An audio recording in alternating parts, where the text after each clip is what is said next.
They're the largest aircraft defending NATO. Based in the United Kingdom, they're able to fly anywhere in Europe in a matter of hours. They're the heavy bombers, and they're ready to protect the alliance.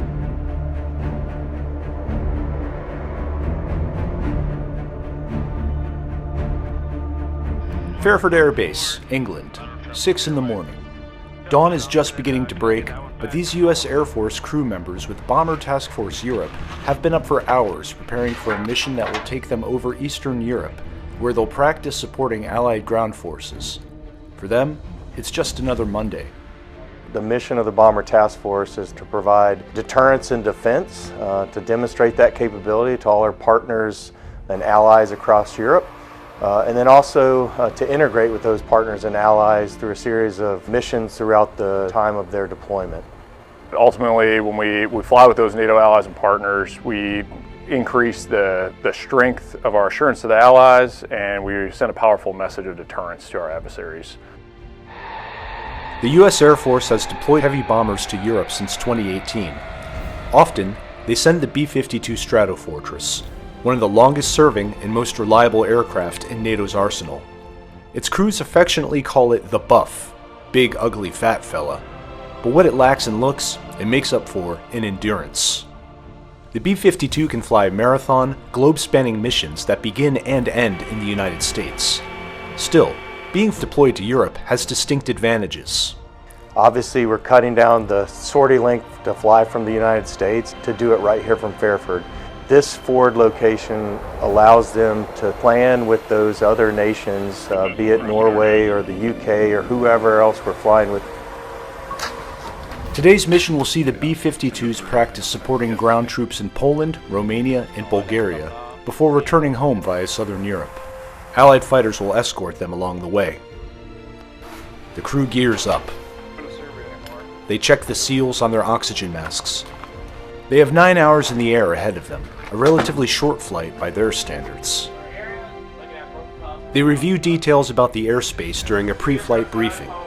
With many borders to cross and air traffic controllers to switch between, the European skies can be challenging for U.S. pilots.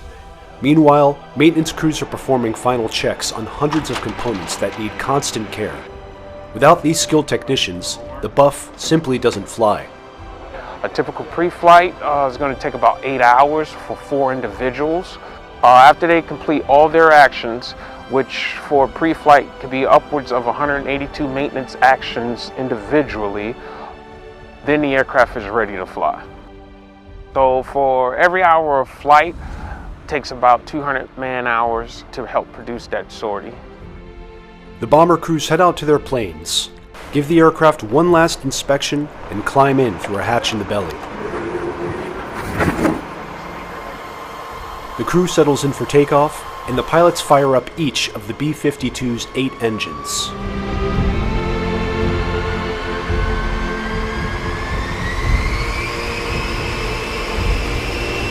Flaps down, throttles max. With 68 tons of thrust at its back, the massive plane takes off.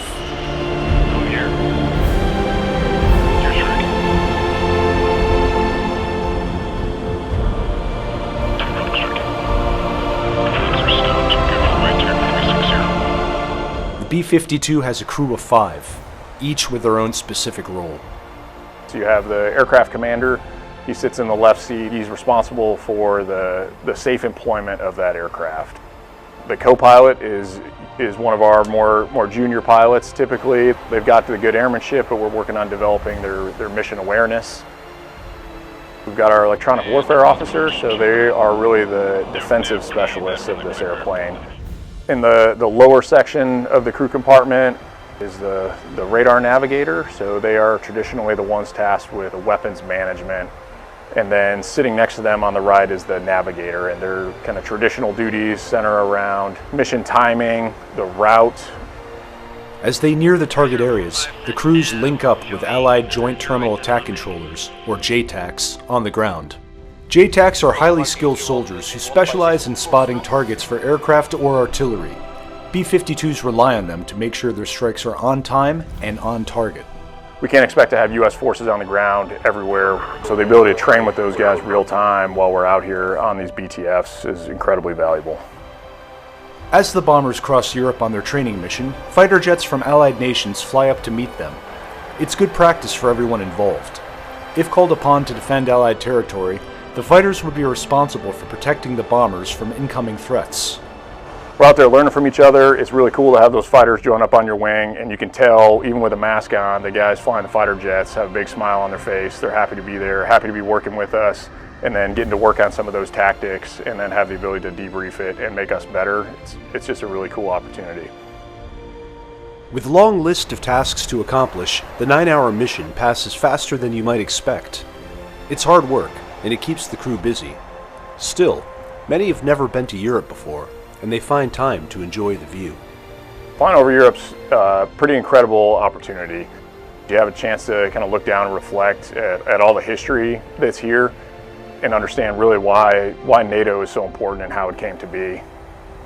Their mission complete, the bombers turn towards England with fighters from the Croatian Air Force on their wing. Their reward for a hard day's work is a hot meal, a good night's sleep, and the promise of another training flight tomorrow. I think our presence here sends two messages. So it's the assurance for those allies that we're flying over that shows them we're here for them. It also sends that strong message to our adversaries that we are here and we have refined tactics and interoperability with those allied fighters.